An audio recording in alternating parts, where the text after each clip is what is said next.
In a recent video I put out that many of you watched, I said something needs to change in regards to my channel on this platform. I heard the feedback and I decided changes are needed. But hear me out first.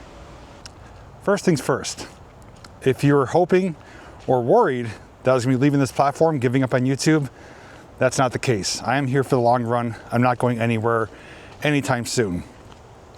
I did receive, though, some incredible feedback from the nearly 1,000 comments that were left under that video. And I will say, out of those nearly 1,000 comments, 99.8% of them were positive and supportive and extremely humbling.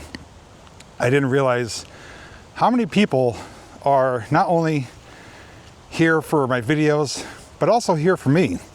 They want to see me succeed, as do I as well. So the outpouring of support, positivity, helpful suggestions and feedback didn't go unnoticed. It was truly a humbling feeling. But I did take some things out of that, which I do want to talk to you about because, again, some changes are definitely needed.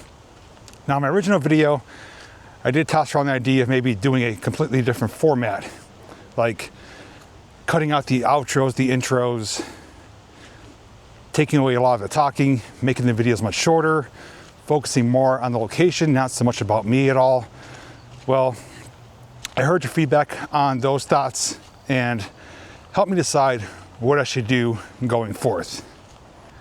Now, one of the many suggestions I received from a lot of people was I should start asking people to like, subscribe, and share my videos. A lot of creators do that. I used to do that, but I stopped doing it because I didn't want to ask people for help. I didn't want to come off as a form of desperation saying, hey, please like the video if you like it. Please subscribe if you like the channel. Please share the video so more people see it. Yes, it is helpful if people do that, but I didn't want to come off as that type of individual since so many other creators do it. But today, as I explained in the previous video, when it comes to subscribers don't really mean a thing anymore. Yes, having a higher count subscriber looks good, but when it comes to video performance, it doesn't mean a thing. There's channels with a fraction of the subscribers that I have that get more views than me. There's also channels with more subscribers than me that get the same or less views than me. It comes down to the algorithm, not so much subscriber count. But I definitely can implement creative ways to ask you to like the video without coming off as a form of desperation at the end saying, please like the video, please share, please do this, please do that. So I think from time to time, I may incorporate the suggestion of liking the video, but not the ordinary common way that most people do. I think I'm going to implement it in a more creative way during said video. Feedback from you guys also told me that I'm not so much the problem. I mean, a small part of it, but not the main problem.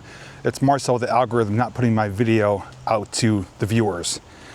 And I've learned not only that some of you thought I stopped making videos because you haven't seen me show up on your recommended or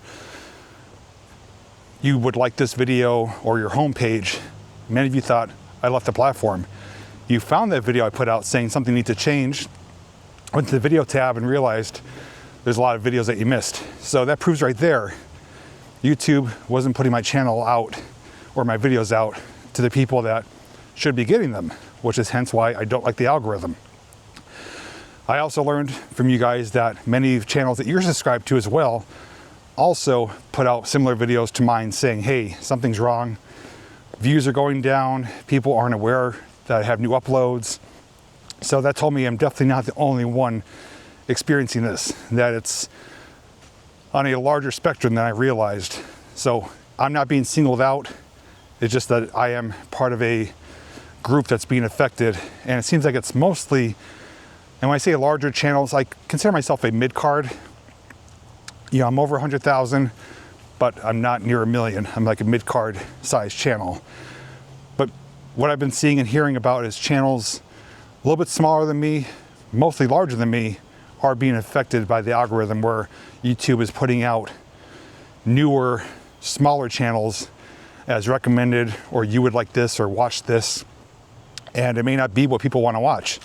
Even though people are subscribed to my channel, they're getting recommended other channels that may or may not fit the criteria of what they want to watch.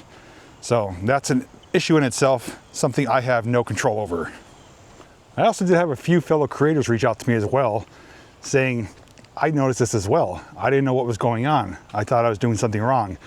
And that's pretty much the same thing I did. I thought I was to blame. I thought I did something wrong, whether it be through how I'm uploading my videos, the video length, the video styles, me, the person behind the camera, maybe the thumbnails and titles. I immediately blame myself. But again, the feedback from you guys told me otherwise. One of the key talking points I mentioned in the previous video is that I do put strong emphasis on titles and thumbnails, and that I sometimes change them if the video is underperforming in the first few hours. A lot of people said titles and thumbnails don't really matter. You know, I'll watch whatever you put out, but I know that's not for everyone. I know some people do rely on a catchy title and thumbnail. And the one thing I strive myself on is not being clickbaity. I'll never put something in a title or thumbnail that doesn't exist in the video. For example, I did a video earlier this year of documenting, this got hit with a leaf, an abandoned rail line, which is no longer there. It's part of a park system now. The thumbnail shows me standing on the rail line with a ghostly steam locomotive in the distance where the line would have been. A few people said, "Where's the locomotive? I didn't see it. Why didn't you show it in the video?" Well, that's an illustrative example of what it would have looked like when it would have been there. Obviously, there's no rails, there's not going to be a locomotive. And the fact that the locomotive was partially transparent and the light was on would show you that. Obviously, I'm not going to see that in the video. It's just to show you what I'm documenting, where steam locomotives would have traveled. But again, it's to get the attention, to get someone to click on it. If I put out a title saying, like for example right now, I'm walking a path talking to the camera, most people aren't going to want to click on that. That does not sound exciting. So I do try to come up with a title that is going to get your attention and a thumbnail that does match up with it. But I realized, excuse me, that my thumbnails can use improvement. I have been using pretty much the same font for a long time. I do have primary colors I like to use for the font text, for the thumbnail text, but I've been using like primarily the same font with small exceptions. Well, I realized that's not necessarily going to cut it. I need to get more creative. I need to use different fonts, sometimes put the image in front of the font, like I did on the Big Boy video. Looked like the font was behind the locomotive. So great suggestions with not so much titles, but especially thumbnails, which I have been implemented and working on. And I just realized I came upon a homeless site right there. In case you're wondering too, this is the old Kirby Park Zoo area we're walking. Another thing you may have noticed too, which is a new change based on feedback, is that I now have a new channel icon or picture. Now, several years ago, I had a picture of me, I think I was wearing like a blue hoodie, blue hat, in a cage in an area. It's from a location I filmed many years ago. It was a great profile picture, left it for a while. People came to that channel, they knew I was the person in the videos. But I decided to change it because I wanted to do a mild revamp on my channel. That's basically when I stopped doing the food reviews, stopped doing the live streams, and made the changes I made as far as content goes. But one of the things I changed was also my channel icon. I came up with a graphic of a camera lens with some color pop in the word JPVideos. It's more of a generalized thing because it shows that the channel is about filming, but it wasn't really personalized to me. I do want to thank the viewers who did mention about changing the channel icon or picture. So I did put out a poll on my Facebook page of 4 images that I liked that I feel would make a great channel icon. And the one that is now on my channel is the one that was voted on most. It says it encompasses what you see on my channel: exploring, adventure, water a lot of times, which I do love, and having this sense of curiosity and excitement on my face. So this is going to be the channel icon going forth for the foreseeable future. It's also going to be the same channel icon on my JPVideos Facebook page. So they will be matched up. You'll know it's immediately me. And if you come to my channel from a long time ago, or for the first time, you're going to see, based on that image icon, that's going to be about adventure, exploring, and having fun. The next change, which I openly admitted, is that I definitely talk too much. I said that I am an individual who is comfortable in front of the camera after X amount of years. And funny enough, I have had a few comments on really old videos where I never used to talk in my videos, and people said it's so strange watching your videos, not hearing you talk. So if you want to hear or see what it was like, go back to any of my videos, say prior to, I'd say 2015. Between 2010 and 2015, I didn't talk in most of those videos. I just used subtitles or music. So I've learned to kind of come out of my comfort zone, grow as a creator, and put myself in front of the camera, which was a daunting task. Anyone who's done it for the first time or is new to it can also understand my feelings on it. But I've come, I've grown, I'm here today, easily able to talk in front of the camera. Yes, I do stumble, I do fumble my words, I do have retakes because I'm not perfect, never will be, but I always try to do my best with what I'm able to offer you guys. Anyways, getting back on track here is that I'm my own worst critic. I point out my own flaws. Although you guys do as well, I already know about them. With the small exception of like say the channel icon saying it should be more personalized. Stuff like that I wasn't aware of. But I know I talk too much, I know I ramble, and sometimes I'm repetitive, I over-explain things, and I don't realize it until afterwards. Sometimes I do try to edit the stuff out. Sometimes it just makes it jumpy and doesn't flow good if I do edit it out, so I do leave it in. So I'm gonna be extremely mindful going forth of doing less talking. Now, I'm still gonna be doing intros and outros, that's not going away. The format of my channel is not changing. The videos that you're used to seeing are still gonna be there. They're still gonna be done the same way I have been doing them, except I'm gonna be focusing on not being so repetitive, not over-explaining common sense, simple things, and incorporating more footage without some talking. So it's gonna be a kind of a happy balance. And I'm hoping in doing so, it's also gonna affect the video length, which is the next thing I wanna talk about. Now, many of you have said, I've said it myself, I'll never please everyone. I stopped trying to. And one of the things I'll never please people with is video length. It's no surprise that most of my videos are on average, I'd say 40, 45 minutes. I have plenty of videos that are shorter, under 20 minutes, especially my What Is It Wednesday video. I have a lot of videos that are over an hour. I even have a couple, I think, over 2 hours. There's never gonna be a perfect length, although many of you have said, ideally, I like to watch videos between 20, 30 minutes. That seems to be a sweet spot. That's where I have time to watch. Anything longer, I either can't watch, I have to skip through it, or I have to watch it at a later time when I have more free time. I understand that your free time is valuable. I never expect anyone to stop what they're doing or take part of their day away that's productive just to watch a lengthy video of mine.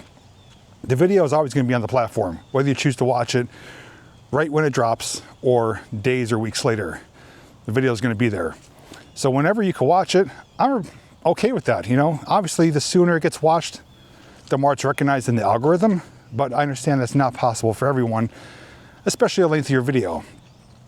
I also said I don't do multiple part videos because in the past when I did them, the other additional parts always failed. People forgot they were coming out or didn't know about them, forgot about them, or just found those videos and didn't really realize the context of the video. So unless it's absolutely necessary where I have to film things in separate parts and release them in separate parts, I'm always going to release just one video, regardless of the length. And if it's something that's longer than you would like and you still want to watch it, well, watch it in increments. Watch 20, 30 minutes, add it to your watch later, come back and finish it. And I need to find out which way to go here. So that's my advice regarding that. I've said before too that I make my videos as short as possible, but as long as necessary. A lot of my adventures I do require going on a bit of a journey, going through different terrain, finding things along the way. Yes, I can't cut all that out, but sometimes that's even better than the destination itself. And a lot of people want to see what is it like going to these locations. So if I cut the journey out, it'll cut the video probably in half. But you'd be missing out on a whole lot more. So I do film my videos in a certain way because of viewer feedback.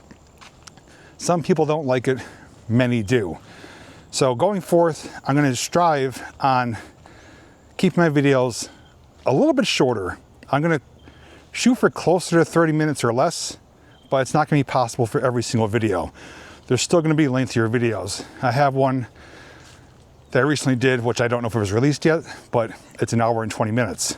But I feel it's a video that if I cut anything out of it, you would have been missing out on what I experienced in that location. So we'll do my best to keep the videos shorter, but just understand my channel, my viewers, most of them, and myself do enjoy the journey and a little bit of a lengthier adventure. Also, from being on this platform for going on 16 years now, I've learned that aside from video length of not pleasing everyone, I'm also never going to please everyone with anything when it comes to titles, thumbnails, the content that I'm filming, the location, anything. They're always going to have something to be unhappy with. If I do share back history and details, it's not enough. Or if I do have a title and thumbnail that's not 100% accurate to the location, people complain about it. But what I'm getting at is that the amount of people that complain, I got a muddy obstacle. Let me get through this here. Now, the amount of people that do complain about stuff like that is minuscule. It's a small percentage. And honestly, I stopped listening to those people. I used to listen to them. I used to try to defend myself, stand my ground, and justify what I was doing. I realized I don't have to. It's not going to change anything. It's not going to change the opinion of that person. The people I do listen to are the regulars who do enjoy my content. Even the people who said, I don't think you talk too much. I like listening to you talk. You may, I know not everyone does. I often think I talk too much, like I said. But I want to hear and I listen to the feedback of my regulars who give constructive criticism and are not there just to complain. Now, in my previous video to this one, I said that maybe I should change things up. I should, like I said, take away the intros and outros, cut back on talking, cut back on so much me, focus more on the location, make the videos shorter to the point, not as personalized. And I was considering that. I thought maybe that's what's needed, like a fresh, updated change. But I also said that I am comfortable with how I'm doing my videos, that I like doing intros and outros. I like making the videos personalized, I like making you feel like you are here with me. So there was one comment that stood out to me that someone left saying, you just explained that you're comfortable doing what you're doing right now, and that you stopped doing the food reviews and live streams because you weren't really 100% happy or passionate about that. So if you revamp your channel and your format of doing what you explained, making the videos less personalized, you're not going to be happy. You're only doing it hoping it's going to please others and it's going to get other people to watch.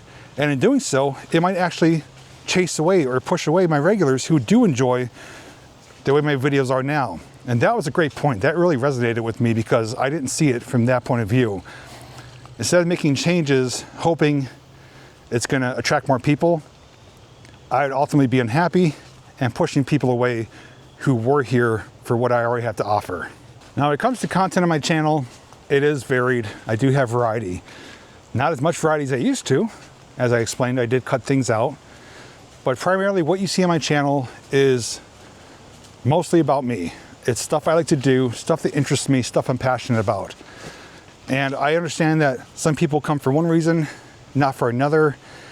And a good example is some people have found me through my rail trail videos, riding my e-bike along the trail, showing what it has to offer, and also doing e-bike reviews, showing you what's available.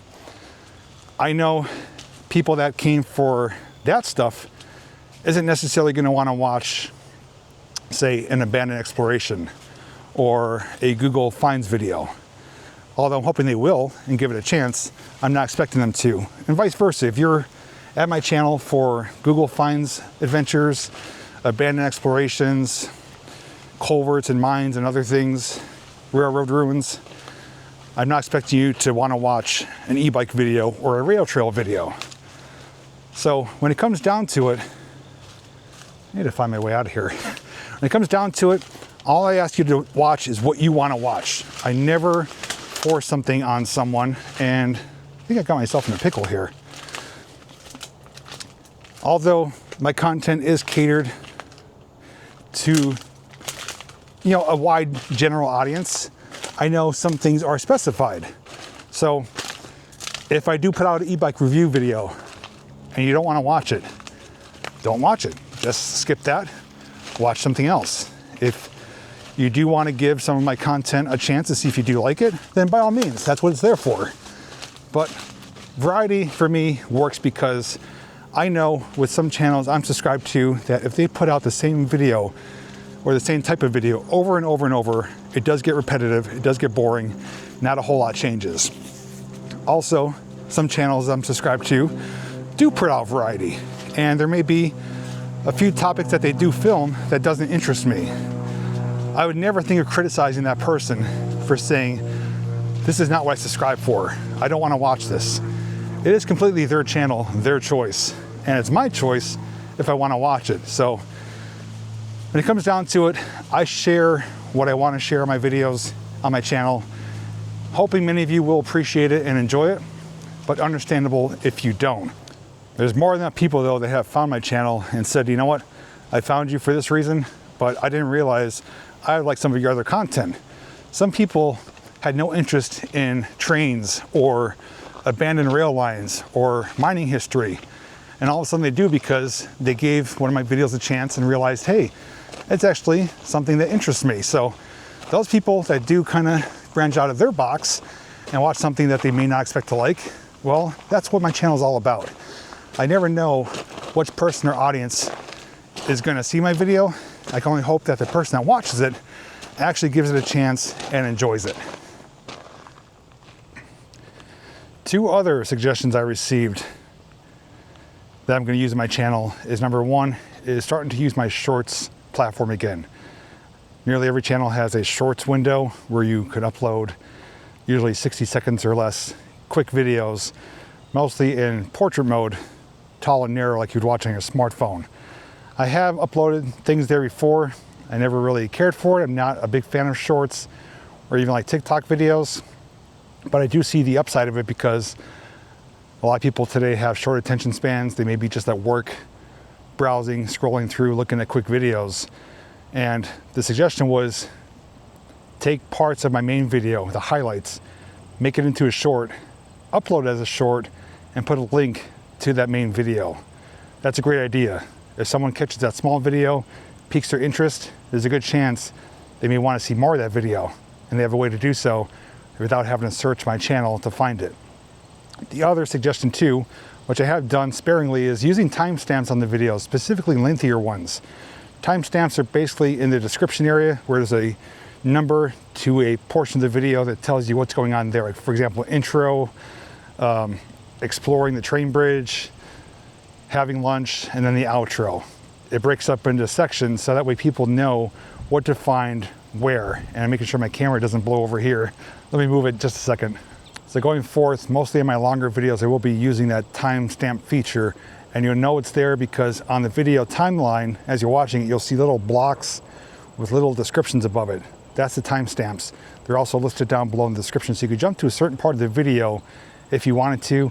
And it's incredibly helpful for me where I do have videos where I do integrate a product review like an e-bike partway through the video.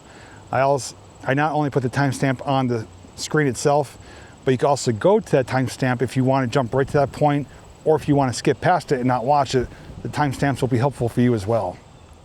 At the end of the day though, I do feel good about what I plan on doing on my channel. Not only with changing my channel icon, but working on the thumbnails more, but also making those small tweaks of getting my videos down just a few minutes shorter, not rambling and over explaining things, not being repetitive, and basically more staying on point, keeping the video flowing better. I'm hoping with those changes, you still get that personalized touch. You still come to know that I'm gonna be part of the video, both in front of the camera and behind the camera, and also sharing my thoughts and opinions about what we do come to find in our videos. Also still giving you the history and information and image overlays when necessary for certain videos like that. The last thing is that I'm always going to be open to feedback and constructive criticism. That's a clear difference between just downright complaining and hate and negativity. It's like pissing in the wind. It's not going to accomplish anything. So at any given point, whether I'm asking for it or not, I do appreciate the feedback. 9 times out of 10, I do ask for it. Whether you have information on a particular item that I'm showing you or something I could do differently or better, by all means, if you think it could help improve me as a creator and make the videos better, I'm open to hearing it. If you do want to, by chance, support the channel, which I never ask for, I used to, I stopped doing it, but people said you should start doing it. I'm going to do it now, may not do it again. I have 2 ways you could do so. I have a PayPal. If you want to give a monetary donation, you're welcome to do so. The link's down below for that with my email. And I also do have a Cameo where I can make personalized video messages for you or for someone. Say you have a question about something related to a video I've done, or about how I film things, or about gear I use, or even if you want to send a message to someone saying happy birthday and they're maybe a fan of my channel. Ordering a Cameo is a great way to help support the channel, and it's more personalized and one-of-a-kind video made just for you or that individual. Finally, if you haven't done so, I do encourage you to follow me on Facebook, because on Facebook, I not only share a lot of things that don't make it to my channel. For example, over the last few months, I've been sharing a lot of train videos. When I go for bike rides or just spare the moment train catches, those aren't really necessary for a full-length video on my channel, so I do share them on Facebook. There's no intros, no outros, no talking. It's just basically the footage of the trains. They've been getting really, really good views, surprisingly, so I do share them on my Facebook page. I also do put a lot of polls or questionnaires on my Facebook page asking my 11,000 followers. For example, they chose the channel icon. I also asked them for input about other things. So if you haven't done so, consider following me on Facebook. It's a free page, doesn't cost you anything, and you could help not only learn more about me, but also see some content that you may not see on this channel right here. And I said finally a few times, if you haven't already done so too, feel free to follow me on my second channel, JP Photography. It is focused around my hobby of photography, where I do go on photo walks, do tutorials and other things. And although I have taken a kind of a hiatus from it, I'm getting back into it, putting some new videos out on that channel. So again, everything I am mentioning will be linked down below in the description. So thank you so very much for taking the time to listen to me, to listen to this video, especially the first one, which was incredibly helpful and helped me understand and realize I'm not so much the problem, it's the platform. But if we all work together, we can make it work, we could keep going, and I could keep sharing these personalized, entertaining adventures and exploration videos that you've come to love. So take care, everyone. Thanks once again. And until next time, I'll see you in the next video.